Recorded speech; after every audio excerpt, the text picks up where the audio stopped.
آج ہم ایک ایسے شہر کے بارے میں جانیں گے جس کی تاریخ ہزاروں سال پرانی ہے۔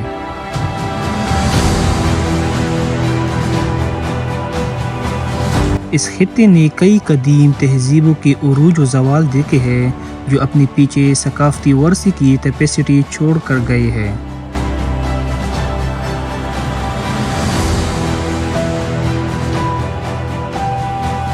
جس میں آثار قدیمہ کی کھدائیوں سے وادی سندھ کی تہذیب کی باقیات ملی ہے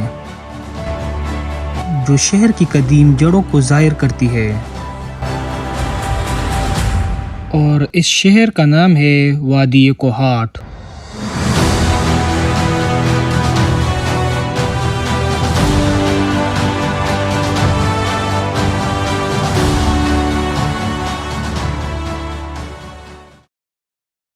السلام علیکم اینڈ ویلکم ٹو اندر ولاگ، اور امید ہے کہ آپ سب خیریت سے ہوں گے۔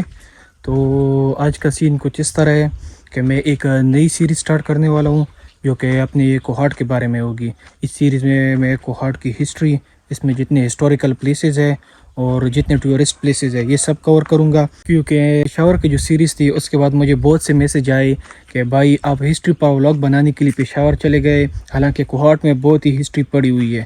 تو میں نے کہا کہ چلو کوئی بات نہیں، میں کوہاٹ پر بھی ویڈیو بنا لوں گا۔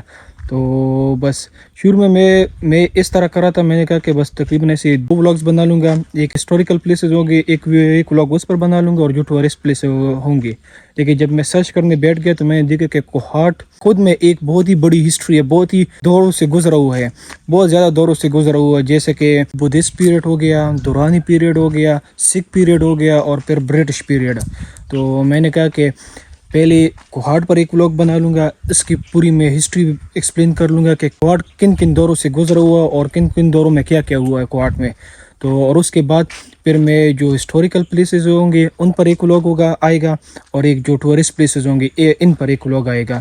تو میرا فی الحال تو ارادہ ہے کہ یہ 3 ولاگ آئیں گے، اس کے بعد کچھ ایسی جگہ ہے جو مجھ سے رہ گئی ہے، ان پر بھی میں ولاگ بناؤں گا۔ تو تقریباً میرے حساب سے یہ جو سیریز ہے یہ 4-5 ولاگ تک چلی جائے گی۔ تو بس ہماری ساتھ ہی رہے گا، اس سیریز کو بہت سارا پیار دیجیے اور چینل کو سبسکرائب کریں۔ تو چلو سٹارٹ کرتے ہیں۔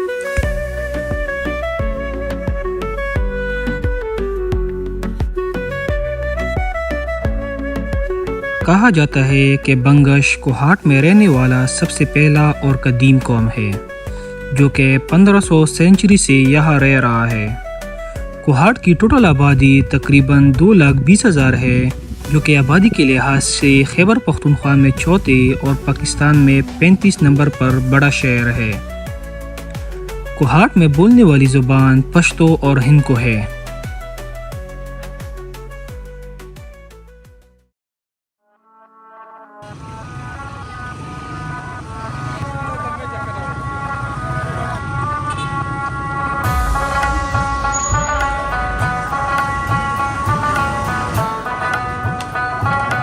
یہ کہا جاتا ہے کہ بدھ مت کے زمانے میں آت اور کوہاٹ نامی 2 راجا ضلع کی شمالی سرحد کے ساتھ آباد تھے۔ راجا کوہاٹ نے اس خطے کا نام اپنے نام پر رکھا، جبکہ راجا آت نے کوہاٹ کے مغرب میں 4 میل دور ایک گاؤں محمد زئی کے شمالی پہاڑیوں میں ایک قلعہ بنایا اور اسے اپنا نام دیا، جو کہ آج کل آد سمود کے نام سے مشہور ہے، اور وہ آج کل کنڈراٹ کی فارم میں پڑا ہوا ہے۔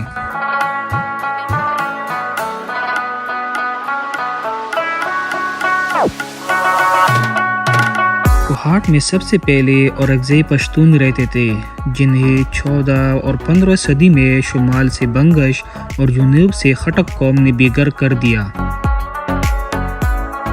کوہاٹ پر 15 صدی تک بنگش قوم کا قبضہ رہا، لیکن پھر الازئی کے مقام پر ایک فیصلہ کن جنگ ہوئی، جس کے بعد بنگش قبائل زرخیز وادیوں میں آباد ہوئے، جبکہ اورکزئی قبائل قریبی پہاڑیوں تک محدود ہو گئے۔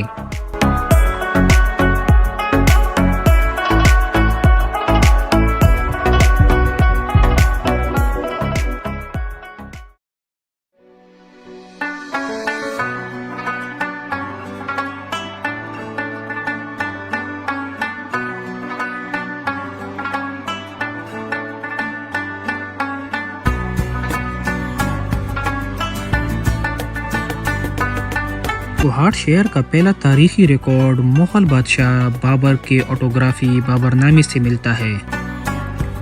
پشاور پر قبضہ کرنے کے بعد بابر کو کوہاٹ میں وسیع دولت کے بارے میں پتہ چلتا ہے۔ اس نے 1505 میں کوہاٹ پر حملہ کیا اور لوٹ مار کی، صرف یہ جاننے کے لیے کہ یہ دولت کی کہانیاں سچی ہے یا صرف اسے بڑھا چڑھا کر پیش کی گئی۔ کوہاٹ پر قبضہ کرنے کے بعد بابر کی فوج نے بنگش ملک کی طرف کوچ کیا، جہاں انہوں نے قبائلیوں کی ایک بڑے گروہ کو شکست دی۔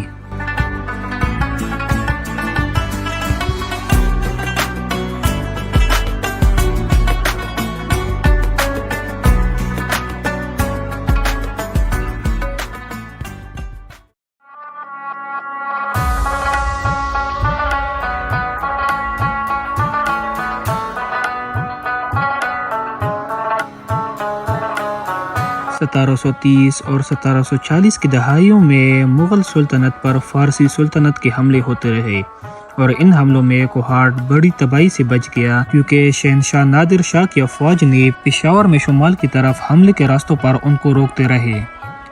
فارسی افواج کے جانے کے بعد کوہاٹ 1747 تک درانی سلطنت میں شامل ہو گیا۔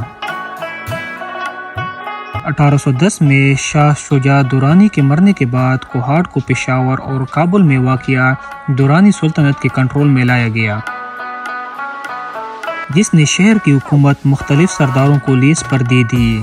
کوہاٹ کا پہلا سردار مرزا گیرانی تھا، جس کی پیروی 1818 تک شاکر خان اور سلطان محمد نے کی۔ 1818 میں درانی حکومت کے خاتمے کے بعد کوہاٹ سمت خان کے کنٹرول میں آیا، حالانکہ یہ شہر پھر 1727 میں پیر محمد کی زیر اثر آیا۔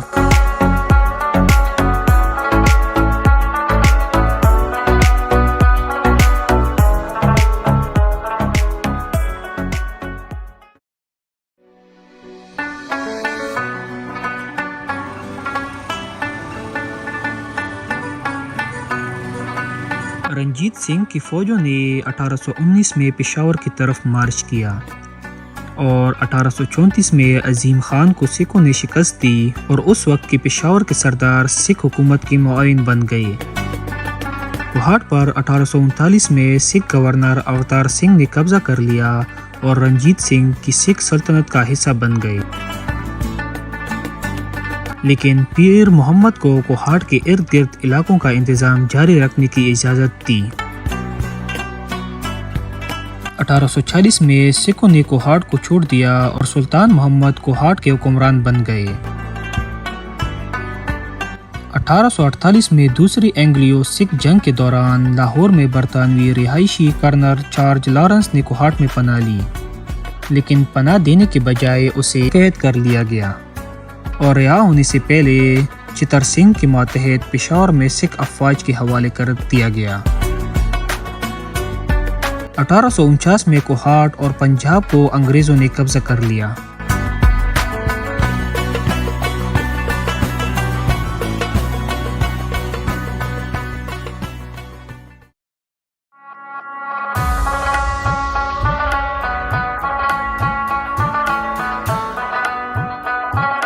اٹھارہ سو 48 میں سکھوں پر برطانوی فتح کے بعد کوہاٹ برطانوی حکومت کے انڈر آیا اور مارچ 1849 میں اس کا الحاق کیا گیا۔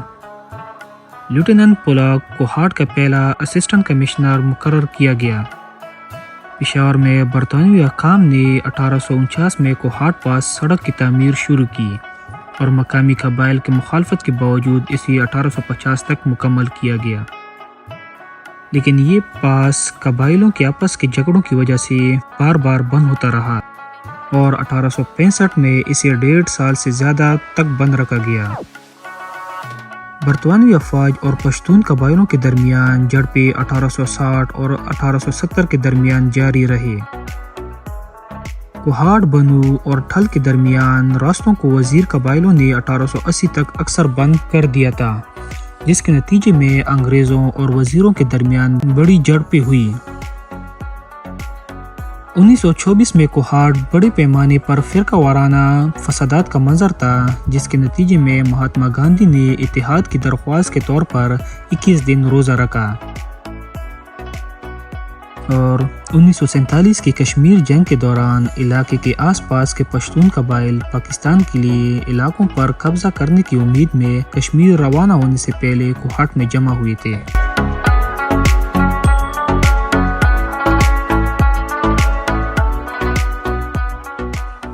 تو یہ کوہاٹ کی ہسٹری تھی جو کہ جب میں سرچ کر رہا تھا تو مجھے بہت ہی اچھی لگی۔ میں نے کہا کہ اس پر ایک ولاگ تو ہونا چاہیے، کیونکہ جو کوہاٹ ہے وہ بہت ہی دوروں سے گزرا ہوا ہے۔ تو چلو بس اس ویڈیو کو یہاں پر اینڈ کرتے ہیں۔ آپ لوگوں سے جلدی ملتے ہیں اسی کوہاٹ سیریز کی اگلی ویڈیو میں، جو ہسٹوریکل پلیسز ہوگی اس کے بارے میں ہوگی۔ تو چلو، خدا حافظ۔